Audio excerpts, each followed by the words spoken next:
আমাদের ফোনে সারাদিনে অনেক মেসেজ আসে, এই SMS দেখে আপনি কি করে জানবেন কোনটা সরকার থেকে পাঠিয়েছে, কোনটা ব্যাংক থেকে পাঠিয়েছে, কোনটা কোম্পানি থেকে পাঠিয়েছে, কোনটা হ্যাকার বা স্ক্যামাররা পাঠিয়েছে?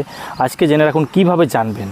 যে SMS-টা আপনাকে পাঠিয়েছে এই SMS-এর লাস্টে যদি জি লেখা থাকে তাহলে বুঝবেন যে এটা গভর্নমেন্টের যে কোনো পোর্টাল থেকে মেসেজটা এসেছে। যদি এই SMS-এর লাস্টে S লেখা থাকে তাহলে সার্ভিস মেসেজ রয়েছে, LIC ব্যাংকিং এইরকম যে কোনো সার্ভিস মেসেজ রয়েছে। আর যদি এই SMS-এর লাস্টে টি লেখা রয়েছে তাহলে বুঝে নেবেন যে এগুলো ট্রানজ্যাকশান মেসেজ রয়েছে, কোনো জায়গায় ট্রানজ্যাকশান করছেন তার SMS রয়েছে।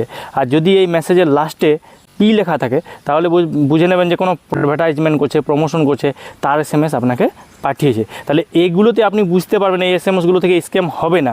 কিন্তু যদি SMS-এর লাস্টে কিছুই লেখা নেই তাহলে বুঝবেন এটা স্ক্যামার ফ্রডারদের SMS রয়েছে। এখানে যদি কোনো OTP আসে বা কোনো কিছুই আসে আর ওই SMS-এর রিপ্লাই দেন বা SMS-এ কোনো লিঙ্ক এসেছে সেই লিঙ্কে ক্লিক করেন তাহলেই কিন্তু আপনার ফোনটাও হ্যাক হয়ে যাবে, আপনার ব্যাঙ্ক ব্যালেন্সও চলে যাবে, আপনার আইডিও হ্যাক হতে পারে।